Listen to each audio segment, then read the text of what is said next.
You wouldn't happen to know the way to Fort Lauderdale, would you? Try to make your directions clear because we get lost easy. Flight! Hey, thanks for nothing!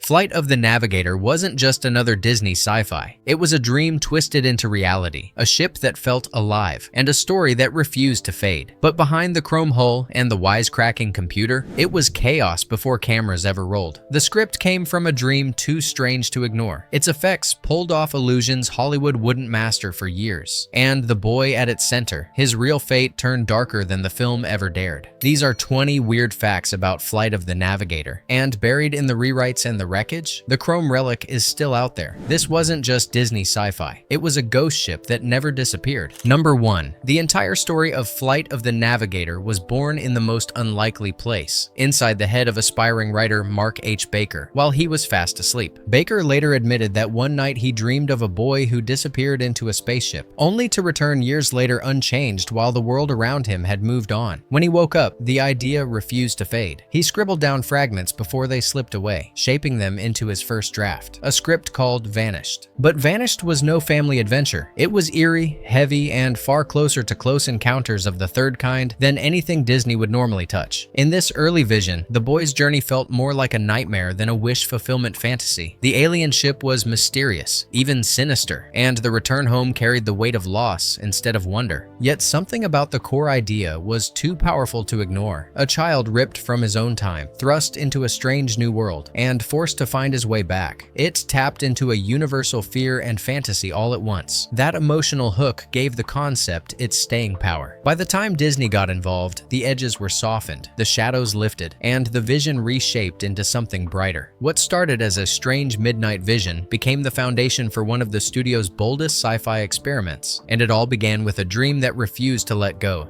Open up, you little punk! You hear me? I said open up! Who are you? Who are you? I'm David. I live here. Think you have the wrong house, dear. Number 2. Before Disney settled on Randall Kleiser, they courted a very different filmmaker, Brian De Palma. Yes, the man behind Scarface and Carrie. De Palma's vision for Flight of the Navigator would have been nothing like the whimsical family film we know today. Imagine the same story told as a paranoid thriller, dripping with tension, government menace, and psychological dread. Instead of adventure, it might have leaned hard into suspicion and fear. A child lost in time, manipulated by forces he couldn't understand. Disney realized quickly that pairing De Palma's intensity with a children's film would be oil and water. They stepped back from that path, and in doing so, avoided a version of the movie that might have scarred kids for life.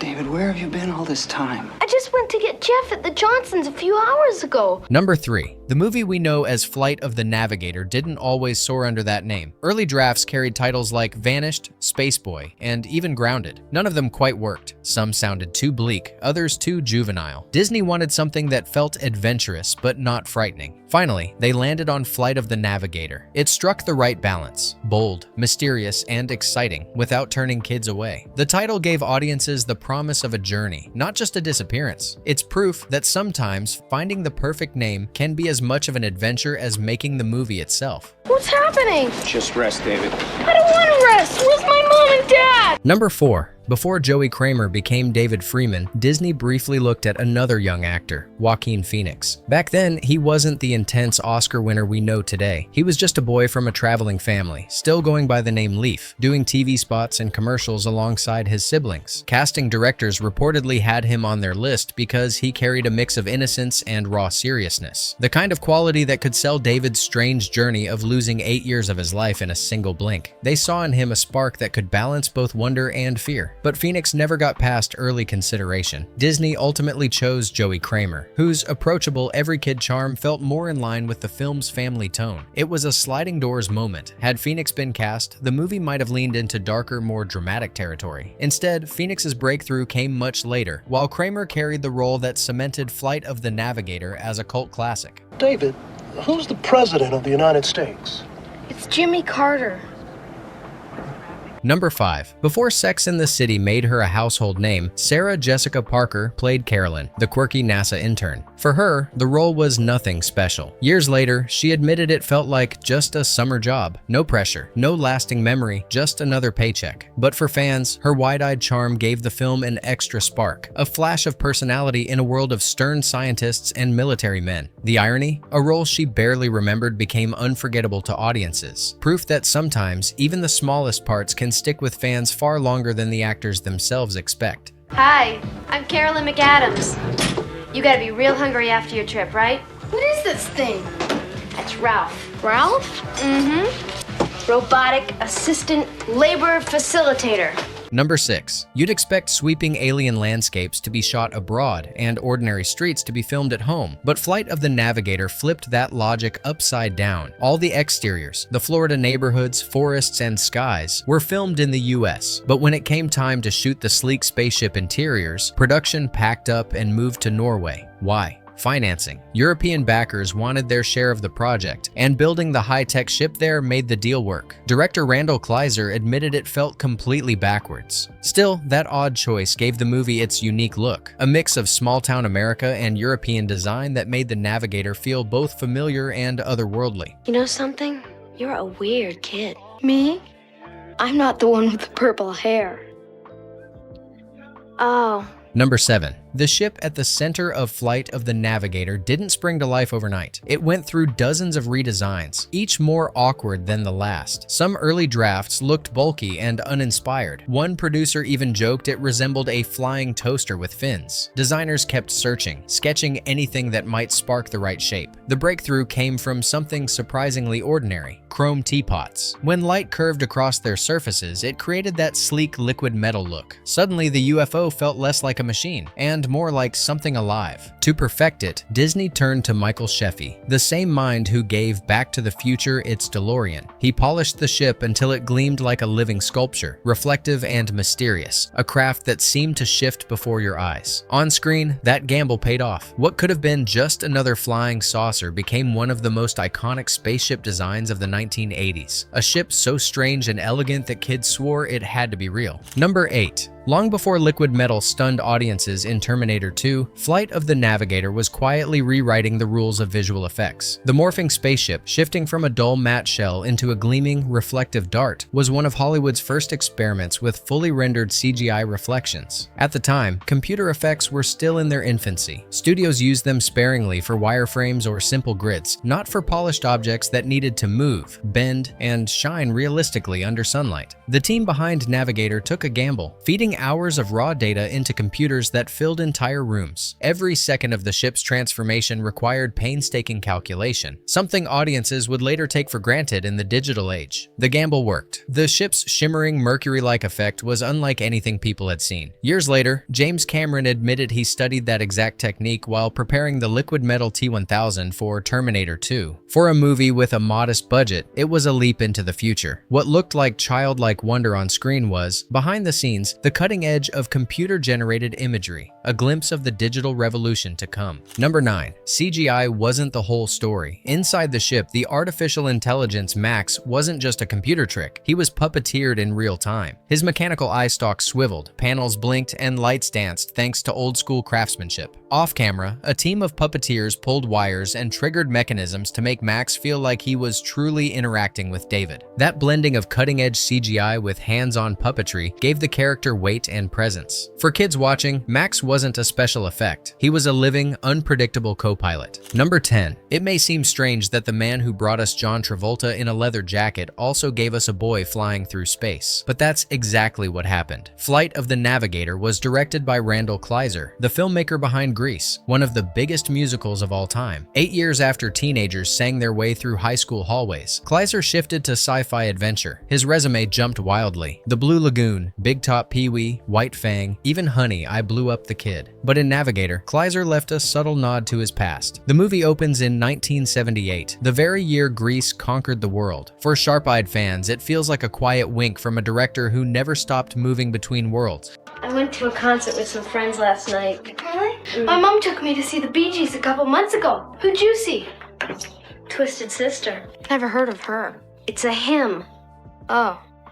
Actually, it's a them. Number 11. The wisecracking voice of Max might sound familiar, and it should. It was Paul Reubens, better known to the world as Pee Wee Herman. But if you stayed through the credits, you wouldn't see his name. Instead, he listed himself under the playful alias Paul Mall. Reubens didn't want Pee Wee's fame to overshadow the movie. In the mid-80s, Pee Wee was a cultural sensation, filling theaters and Saturday mornings. By slipping into the role anonymously, Reubens gave Max a personality that was fresh and unexpected. Only later did fans realize the voice making them laugh inside the spaceship was the same man who'd shouted "Tequila" in a gray suit and bow tie. That's it? That's it, Davey. Davy. If you want to learn to swim, you've got to jump in the water. Number 12. When David first steps aboard the alien ship, its computer voice doesn't sound playful or funny. Max begins as a cold, almost monotone guide. Efficient but eerie, more machine than friend. That was intentional. The filmmakers wanted the ship to feel otherworldly, an enigma that David and the audience couldn't quite trust. But everything changes the moment Max scans David's brain. Suddenly, the ship doesn't just understand Earth, it feels it. From that point on, Max borrows David's slang, sense of humor, and even pop culture references. He shifts from robotic detachment to cracking jokes, tossing out Pee Wee Herman's unmistakable laugh, and behaving like a mischievous buddy instead of an alien overseer. That transformation was more than comic relief. It was character development. Max wasn't just a spaceship. He was a being who learned, adapted, and grew closer to David as the adventure unfolded. For kids watching in 1986, it was like watching a robot discover friendship in real time. It's why audiences remember the second half of the film so fondly. Max didn't just fly David home, he evolved, becoming a reflection of the boy's spirit. Proof that even an alien machine could learn how to be human.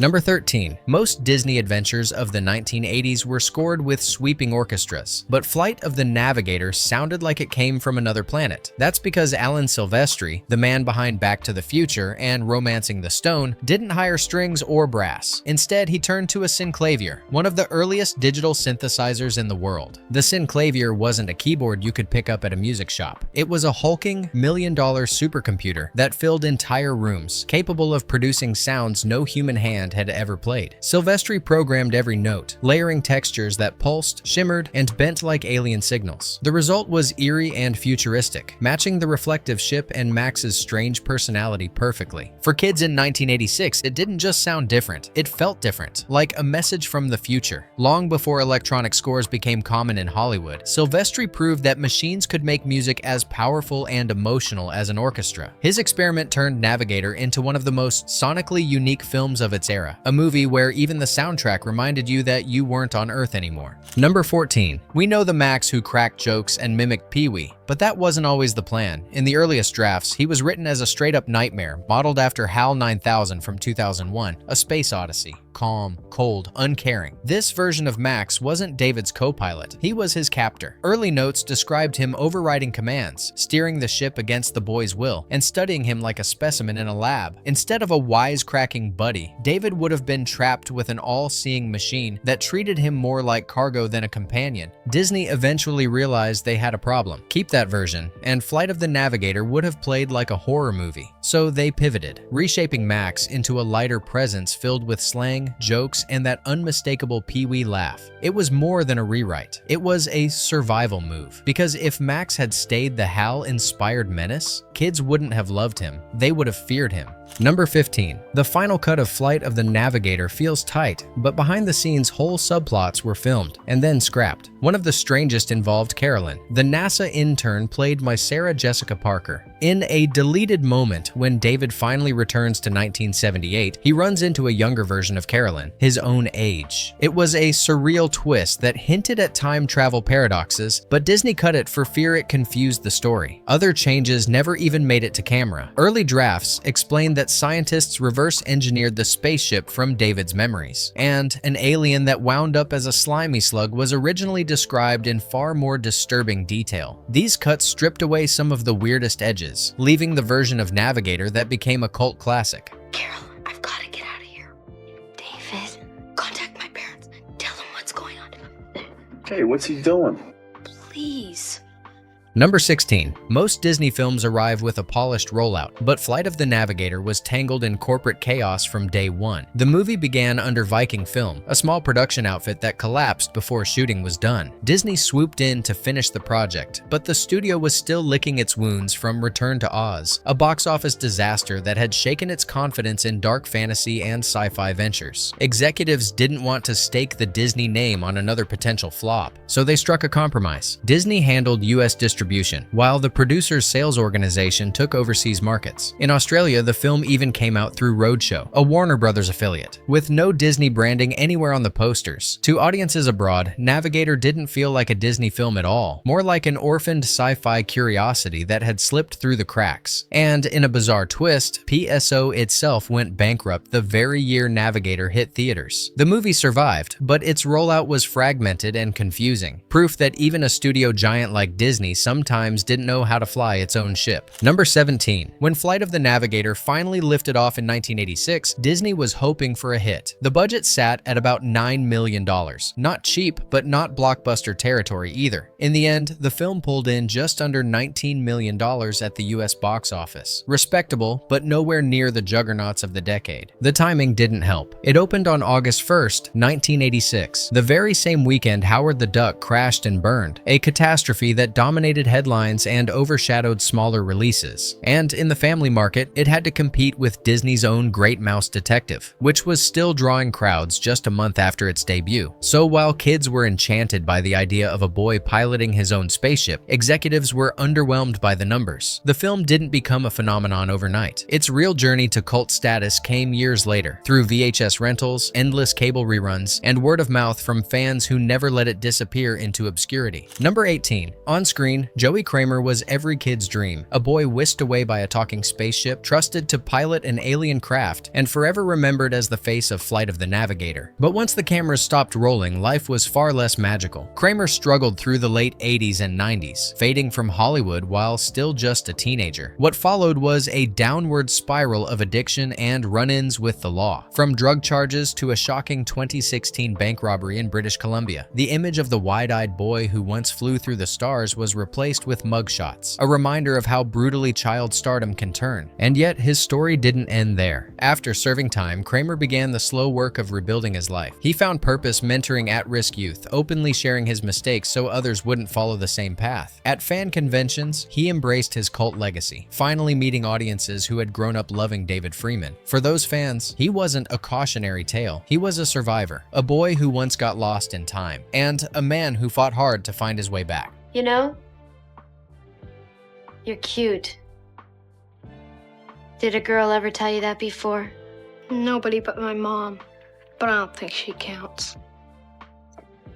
Number 19. Not all of Joey Kramer's pain came years later. Some of it happened right on set. During downtime, he and Carrie Rogers, the young actress who played his 1978 crush, decided to kill time skateboarding. It was all fun until one skateboard slipped, shot into the air, and smacked Joey square in the mouth. His lips split open, leaving him with a swollen face for several days. The cameras kept rolling, and if you look closely, you can actually see the fat lip in certain scenes. Most audiences never noticed, but once you know, it's impossible to miss. The biggest danger to David Freeman wasn't hostile aliens or time travel paradoxes. It was a rogue skateboard that left its mark on the movie forever. Number 20. For years, Hollywood has been obsessed with reviving Flight of the Navigator. On paper, it made sense. A cult classic with a loyal fan base, a nostalgic hook, and endless potential with modern effects. But every attempt to bring it back has sputtered out like Max losing his flight plan. In 2009, Disney hired Brad Copeland of Arrested Development to write a script, teasing a fresh take for a new generation. By 2012, Colin Trevorrow, before Jurassic World catapulted him to blockbuster fame, was briefly attached, sparking hope that Navigator might soar again. But Trevorrow walked, and the project grounded itself once more. In 2017, the Jim Henson Company announced they'd take the reins with a new direction, but that too slipped into silence. The most promising news came in 2021, when Disney Plus revealed a female-led reboot with Bryce Dallas Howard set to direct. For a moment, fans believed the ship was ready to fly again, and then then nothing. No casting, no trailer, no launch. Decades later, the original remains untouched, a relic of 80s sci-fi innocence. Ironically, the film about finding your way home has itself been stranded in development limbo, circling Hollywood's orbit, but never landing. If you go back in time with me, you could be vaporized. I have to take that chance. It's very risky. Are you sure, David? Yes, let's do it. All right. If that's your decision. Bonus fact, not every piece of flight of the Navigator was lost to time. One of the full-size prop ships built for the film was left to rot in a Florida boneyard, sun-bleached and nearly forgotten. For years, it sat as nothing more than a rusting relic of Disney's strangest sci-fi experiment. But fans never stopped searching. Eventually, the ship was rescued, restored, and preserved by collectors who knew its importance. Today, it survives as a time capsule, a reminder of the 1980s when filmmakers dared to mix cutting-edge CGI with hands-on practical effects to tell a story that was equal parts adventure, comedy, and wonder. That gleaming chrome vessel may never fly again, but it still sparks the imagination, proof that some pieces of movie magic never truly vanish. Flight of the Navigator wasn't the biggest hit of the 80s. It wasn't a billion-dollar juggernaut or a sequel-churning franchise. But what it had was heart, a mix of wonder, danger, and comedy that left a permanent mark on anyone who saw it as a kid. It gave us one of Disney's boldest experiments in sci-fi. It gave us a ship that could bend light, a child hero caught between decades, and a robot who learned how to laugh. And decades later, it still soars. Not because of box office numbers, but because it captured something timeless. The dream of adventure, the fear of being lost, and the joy of finding your way home. If this one ever made you wish you could pilot your own starship, drop a comment. Tell us what forgotten classic we should chart a course to next. Because sometimes, the smallest cult classics leave behind the biggest legacy.